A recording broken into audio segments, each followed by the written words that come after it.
Sonia, welcome to the show. Thank you so much for having me, Emily. So Sonia, I said to myself, okay, so when my team brought the name Sonia Chivaya, I was like, what am I going to talk to Sonia about, right? I was like, where do I start? And then we did research on you, and then, oh my Lord, I'm so blown away. I realized at the end of the day, you are such a layered person, and thank you. You are a mom. I am. A mom of 2 beautiful babies. Thank you. And you have a story to share about Jojo. I John. do. Sorry, I call him Jojo because Sam, my daughter, always says, Jojo's mom. My daughter actually gave him that name, Jojo. Really? Yeah. So, once she gave him that name, it just stuck. It stuck. Tell me about John. So John is my firstborn son. Right. And he actually turned 6 recently. And his journey's been unique because I had my son in the States. He was an emergency C-section. And everything about my son was, a mother's dream. So he was really sharp. 9 months, he was already walking. Singing Old MacDonald. He used to love Old MacDonald's. And then around the 17, 18 month mark, my son just regressed. He went completely mute. He stopped talking, no eye contact, didn't want cuddles. And if you admit it to my firstborn son, and we just thought, okay, maybe, there's no one else to compare him to. So we were stuck in just being like, okay, maybe he's just at 18 months and that's just kind of what it is. But I guess at the back of my mind, something is as not a mom, okay. You have that feeling, right? Yeah, that something's not really right. But at that time, I was perfectly okay with coasting with him being like that, thinking that maybe it'll just kind of rectify itself as we go on. And then on holiday with one of my sisters, so I'm from 4 girls, so the sister just above me, I'm the 3rd one. She just kind of spent some time with us away, and then she was like, have you heard of this thing called autism before? Wow. And then she kind of highlighted some things that I'd never really just said out aloud, that no, my son doesn't have eye contact. My son isn't talking. I just kind of thought he just doesn't want to talk. But when your sister said that, what was your first instinct? Because I have sisters that are very passionate about my kids, and our sisterhood is like real like that. So at first it was like a slap in the face, because it was kind of like, what's wrong with my child? And what's my child done that's made you think he's anything other than just a child? But it's a personality trait. I always try to think, okay, where's this coming from and what does this really mean? And then I think when I kind of went back into my own little space, I was like, oh, but she didn't lie about anything. Telling some truth. Yeah. And, and she just kind of guided me and was like, listen, read up on it. And, there are things you can do because it's still early. He's only about the 18 mark. So, I got back home, and to be honest, at first I was like, nah, maybe this isn't really, my portion. Maybe it was just a bad weekend away or whatever. And then, I was really confronted with it when he was now at school, and now it was manifesting in school. So I think it was almost like a push from God to say, okay, I gave you the first sign. Yeah. You didn't take now it. I'm shouting in your ear. Now you don't have a choice. You have to kind of confront this head on. So at his school, the tantrums had now gotten a bit excessive. They were not disrupting the class. So tell me about, so for someone who is watching the show, what are the things that we need to be cognizant of, and what are the things that we need to look out for? Yes. What did you see in his behavior? If you have a child that just wants to be by themselves, and it's to a point where even if you try to hug them or hold them, they actually don't want that affection. The physical touch. They don't want the physical touch, because autism really, it deals with communication and interaction. So physical touch is interaction. So kids that don't like to be hugged, touched, picked up, that don't want to be in crowds, that don't have eye contact, that don't respond to their name. So I actually, after we came back from the holiday, I had a season where I would just look at my son and say his name. I would really want him to just respond, but he would carry on doing whatever he was doing. So they don't respond to their name. They become fussy about eating. You can have violent tantrums, or, they can become very obsessive with one thing. So if it's the iPad, which I'm sure most parents kind of notice immediately, because they're just on their iPads, they just want to be on their iPads. Or if it's a toy, it's just a toy, or it's repetitive behaviors and mannerisms, blocking their ears, rocking, some, just anything that's quite consistent and done in certain points. So some kids, when they're not comfortable, revert to that same action.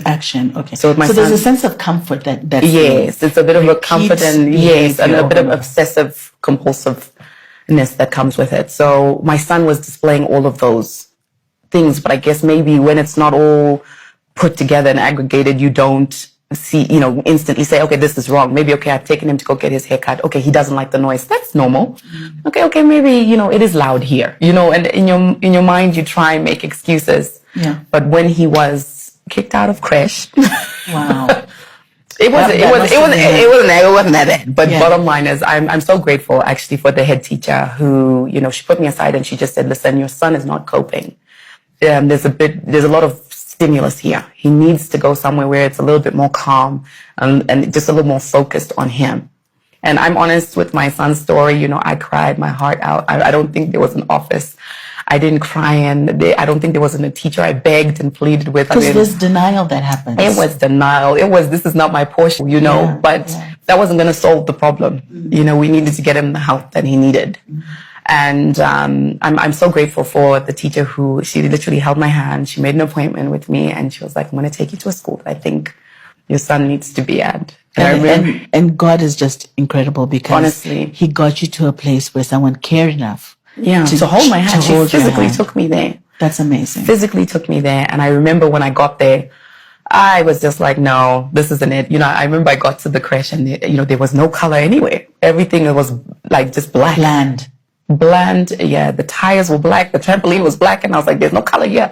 How do kids thrive in this, And I mean, although she was talking to me and explaining everything, I was just like, no, I don't want to be here. What more my son?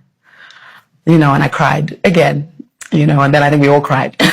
It must have been tough on not only yourself, but also your husband and the family.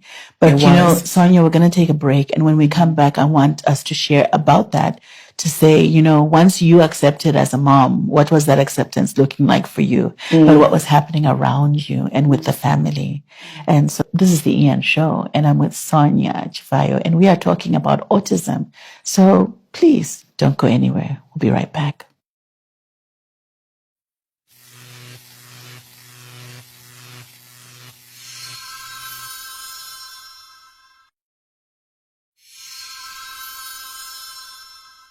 Welcome back to the Ian Show, and I'm with Sonia Chivayo. So Sonia, we were talking about the fact that now you've been, you've explored, you're cognizant of the fact that, my child may have some challenges in terms of learning. People throw around this word called spectrum. What does that mean? And, on the spectrum, where was John? Right. So when we talk about the spectrum, it's directly related to the behavior of the child. So some kids are just quiet, but some kids are autistic and just quiet. So then you have other kids that are, they're breaking cupboards, they're violent. If you watch some documentaries, which is obviously what I did when I first found out about my son, in the UK, some parents can't even live with their kids. Yeah. Because it can be violent, it can be detrimental to the people around, and that is probably what's considered more, severe. They're not functional, they can't comprehend, they can't speak, they can't interact. That's on the very, very extreme end, and they're not functional because some kids can be have somewhat behavioral issues, but still function, still go to school, still get through school, get through a job. But then the extreme case, these kids or people, some of them are adults, can't actually integrate into society. They're too far gone.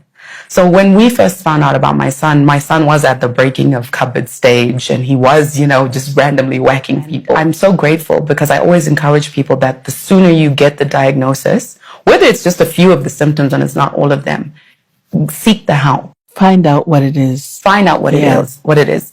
All kids deserve that kind of dedication and compassion to really just figure out, okay, is what this kid going through normal? Or is this something that maybe I need help with? So, but how were you dealing with that with your husband? What was the conversation like late at night, and you're sitting there and you're talking about John and you're saying, he said, I'll provide. I don't really believe what you're saying. I don't know if I really understand it, but I'm going to give you the opportunity to pursue whatever it is that you're saying. That's what he did do well. I can't really speak on maybe his journey with it, because I know for sure we had two different paths, because obviously my husband is the provider. So I was the one going to all the therapies, and I was the one breaking down, and I was the one really, and he would always just say what's needed and how much. There was not one day my husband ever said to me, no, well, I think you're taking it too far. He was always supportive in that regard. And I was also really lucky that it wasn't just my husband, because maybe my husband couldn't conceptualize it. Yeah. But I had my sister who had done the research. My mom, she was sending me links every day. She was like, have you looked at his diet? Yes. Okay, what's the nanny thing? Okay, I'm coming with you next time. I was really lucky. That's something that a lot of people don't have. Support systems are so key. So important. But I think in speaking to you even before the interview, you were really emphasizing the fact that it has to be a mom's decision to say, if I accept, it starts with my acceptance. And it has nothing to do with me as a mom. Absolutely nothing. How many people have you spoken to who say, Chico, something? Yes, so many moms blame themselves. Exactly. But you know what I always tell them? I always say, listen, even if you pinpointed exactly what caused this to happen, you can't go back. Right. So why do you take yourself through this emotional thing? And to a certain extent, it's actually quite selfish, because it becomes a you thing. Yeah. When really it's the time to really focus on the child. And that's what I always tell the parents. And I was really lucky that my sister was, she was quite blunt when she was like to me, this is all in your head. It's not in your son's head.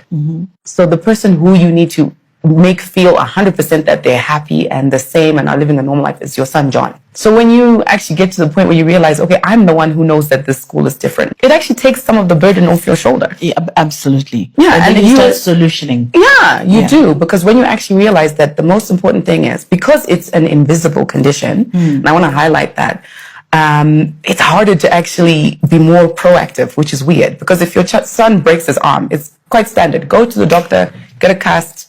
The process has been done 1,001 times. But this is invisible. So it's like, do I change his school? Do I change his diet? You don't really know where to start and what to do. And then it's easy for us to just become, oh, me, woe is me. Oh, maybe I did something wrong. And then we focus on the wrong thing. With these kids, the sooner you get them help, the better, and you will see results. And that's something I really, really want to emphasize to moms out there, that right now, maybe you've just gotten the diagnosis, you don't know what to do, you don't know it. Worrying about where it came from actually doesn't matter. Read up on it. Educate yourself. Yeah, and even that, there's so many theories. Why focus on the wrong thing? Focus on what your son or daughter needs in that moment. And so culture becomes a really big impediment, because we're Africans at the end of the day, right? And what we don't understand is translated into, Exactly. Listen, I'm honest enough to say that I went through that. Yeah. And I also tell a lot of moms who call me that if you need to pray, if you need to do whatever you feel you need to do to feel like you've done everything humanly possible, do everything you can do so that tomorrow, whether this goes south, you can always stand in front of people and say, guys, you know what? I did everything I could. I tried my very best. There's not anything I heard that I didn't try. There's not a remedy I didn't try. So even if you're still at that stage of, okay, maybe this is spiritual, okay, have your 5 minutes, but we also need to get on with the practical and the physical. We do. It's all part of the package. And so when you got into action mode, what was that for you? Because now you've accepted, now you know the situation, and now you're fighting for your child. Because as moms, the instinct is to do exactly that. I have to fight for this child. Yeah. What was that now that you started planning out? So for me, something that I actually did initially was, and some parents are on the fence about it, is actually telling people. Okay. So for me, I felt it made my life a little bit easier, just kind of telling people that, hey guys, my son is autistic. Obviously friends and family. So that means I just have to operate differently. Yeah. Right? So if I come to a function and I can't stay, it's nothing personal. I just have to focus on him. When it came to school, we broke down his diet. My son actually eats a very simple diet. There's a lot of research on preservatives and sugars. We really tried everything. And even when it came to the school, I just accepted. My son just goes to the school. Whether I want it or not, or whether I'm embarrassed or not, it doesn't actually matter, because when I put the action into play, to be honest, I saw the results. And so you said within a 6-month period. In a 6-month period, you saw progress. My son had calmed down. Wow. He was coming home. They believe in a lot of physical play and activity. He was calming down. You could sit down. He could sit on a table. You could ask him questions.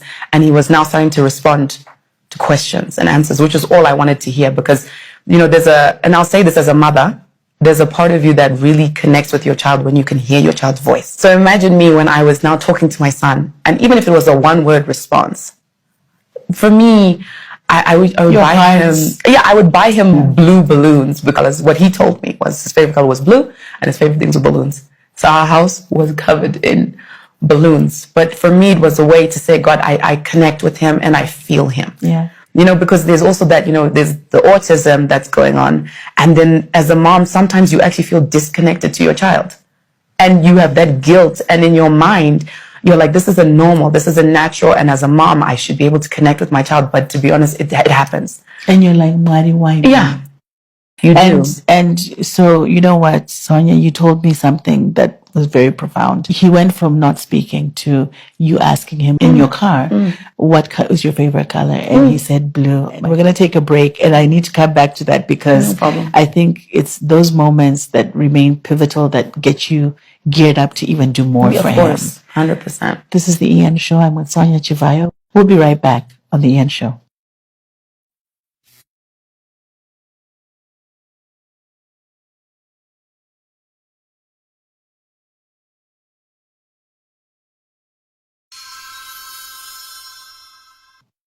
So we're back on the EN Show with Sonia. And, Sonia, we were picking up on the fact that, you had a moment with your son when he spoke, and you were telling me that sometimes autistic kids come from not speaking at all to speaking in full sentences. And I always say this, just because someone can't speak doesn't mean they don't understand and they don't hear. Right.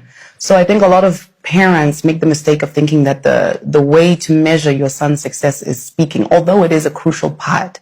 But it doesn't mean that they're not picking up things as they go. They're not comprehending. They're not understanding what you're teaching them. They just don't want to say it in some instances.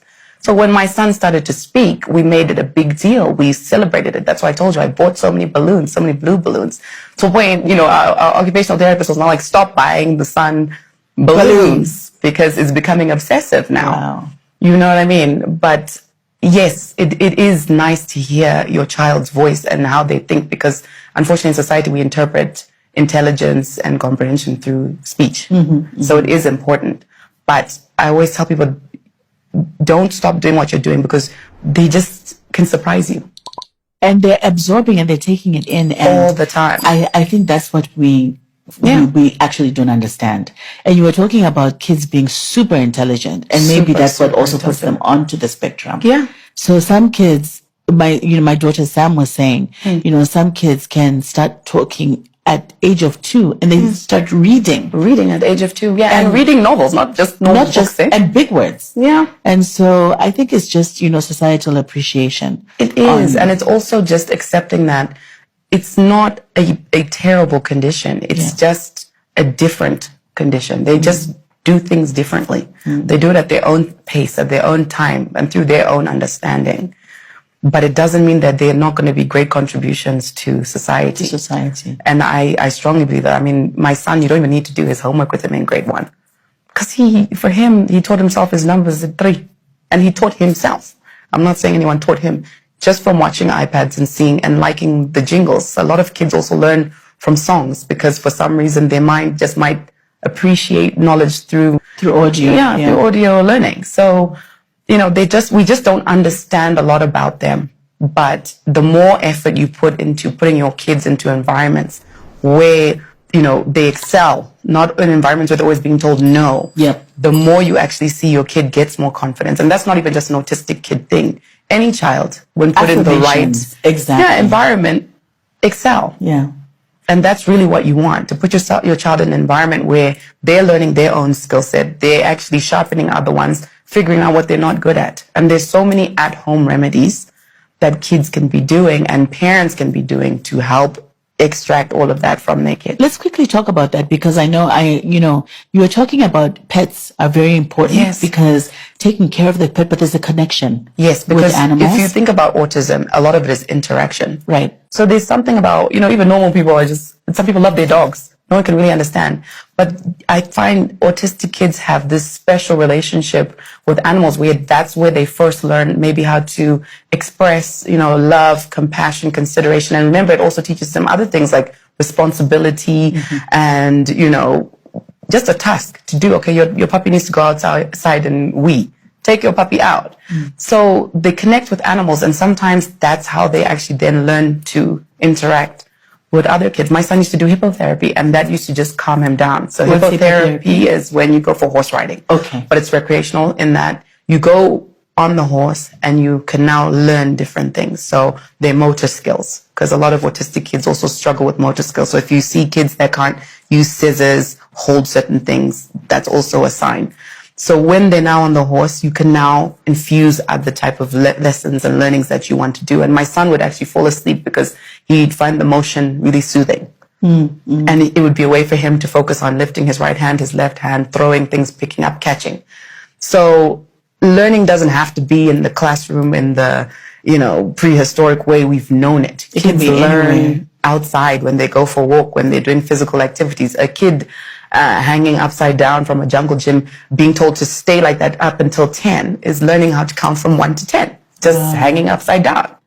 But you said something to me that resonated, and you were talking, it's not about money. So people who don't have money. It's not about money. You can still work within your means. It's not about money, but it's about dedication. It's about understanding what that child needs. Right. So they need routine. Some of them need a change in diet. They need helpers and family members around them to understand their situation, right? They need, a lot of parents will say, oh, my son's autistic or my daughter, so they don't need potty training. They still need all the training all the kids need. You would give any They other need child. all of that. They need to be outside doing physical activity, and they need that to just be in a more routine setup. There needs to be some kind of predictable behavior. That's why they can do the same thing over and over again. So imagine if you teach a child that can do something repeatedly, a good routine. It then puts their mind in an environment where it can now absorb more and then express more. So someone who wants more information or someone who wants to have a conversation, where should they go? So for me, I'm available on Instagram, and I refer people to my occupational therapist, whose name is Daryl. I actually don't even encourage speech therapy until the child has, gotten to a point where they can sit down and focus. Right. So there's schools. I'm very happy to relay schools. There's schools like Spectrum, Stride, and I'm sure a lot of new schools that are popping up right now that are focusing on autistic kids. My main message to parents is get your kids the help that they need. Get them to the schools that they need. Forget about social constructs which tell us we all want our kids to go to private schools. We all want our kids to, live this type of life. No one really cares. Your kids don't really know they're not at St. John's. That's a you thing. Get your child the help that they need. And a lot of it actually starts at home. Yeah. Auntie must know routine yemwana, diet yemwana. If your child is maybe going through a tantrum, do we go for a walk? Walks help calm adults down. What makes you think they don't help calm kids down? So that de-escalation needs to happen at a very basic level. Basic level. But I wish I had an hour with you, but clearly I don't. So why are you talking about this? What is your purpose in sharing your story? It's really gratitude, if I was really going to be honest, because when someone told me about autism, I didn't believe that I was going to see the other side to it.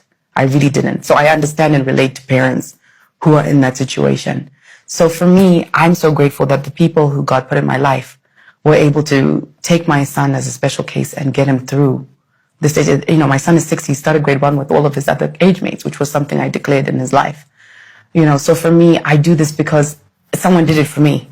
And I lose absolutely nothing talking about it. I absolutely lose nothing referring you to people. I mean, these are just contacts and people who do this as their own, passion. And for me, my passion is really helping. Although I have a son, so I'm going to say little boys, but I know it affects girls as well. Yeah. So for me, get kids the help that they need, because really when they start to show you where they're shining and where their sparkle is, you're blown away. And I want all moms to feel like that. And I hate feeling somewhere that a mom feels disconnected to their kid or ostracized or socially humiliated. It's nothing to be embarrassed about. Yes, moms get the breaks and the help that you need. Yeah. Moms do need a lot of support when they do have kids with conditions. They do. Mrs. Sonia Chivaya, clearly I need more time with you. But we're going to take this to EN Extra. So for everyone who is watching, if you want to hear more about Sonia's story and her journey, please join us on EN Extra. But Sonia, I just want to thank, first of all, my daughter, Sam. She's amazing. And she's done so much for so many kids. I can't believe she's my daughter. You. She's amazing. I'm telling really you. Is. But I'm thankful for her because she's the one who introduced you to me. And this has been an absolute pleasure. Thank you for just highlighting this. Please keep the conversation going. Definitely. Please do. I will. So if you have a young child, if you have someone within your ecosystem who is struggling with the same issues, it is way past time that we raise the red flag. Once again, this is the EN Show. I'm with Sonia, and we are sending love and light your way.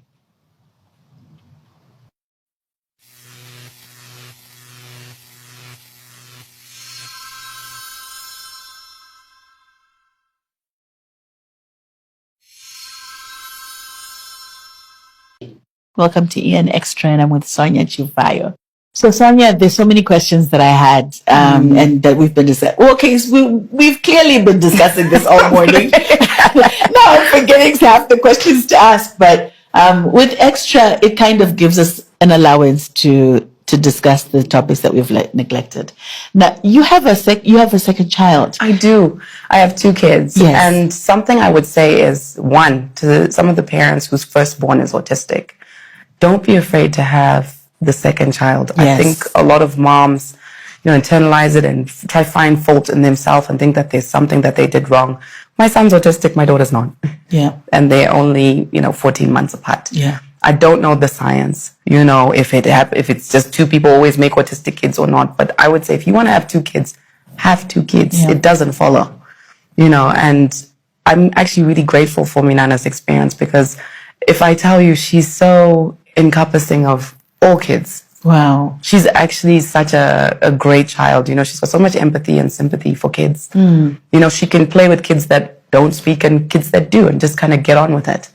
I think you've set the pace in the household, though, because as moms and, the minute you accepted, you then allowed everyone else to you guided everyone else to follow suit. And she probably sees and mirrors you. And how did you manage and balance, not giving so much attention to John and then neglecting her? Like everything in parenting, it's a conscious decision. Right. So for me, I make sure her birthdays are big. I make sure she has her moments where she really feels like this is just about me. Yeah. I'm not sharing the limelight. But then even if my son wasn't autistic, because they're almost, the Irish twins, they're always going to do everything together, But I also try and make certain things. Like, so her birthday, no matter what, we always get a special dress. She has her party, and it's not about her brother. It's about her. It's about her. Yeah. And we're really lucky in our household that, she's kind of daddy's girl.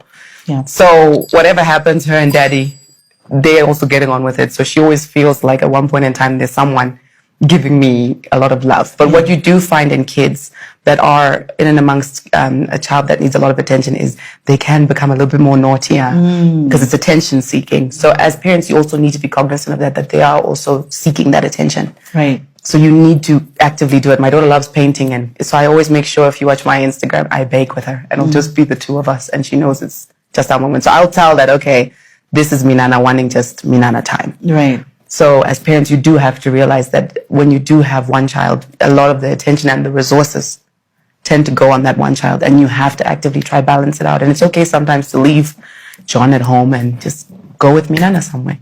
And so you do a lot of almost like, for failure to use another word, you do a lot of counseling to a lot of people who either contact you on Instagram. Yeah.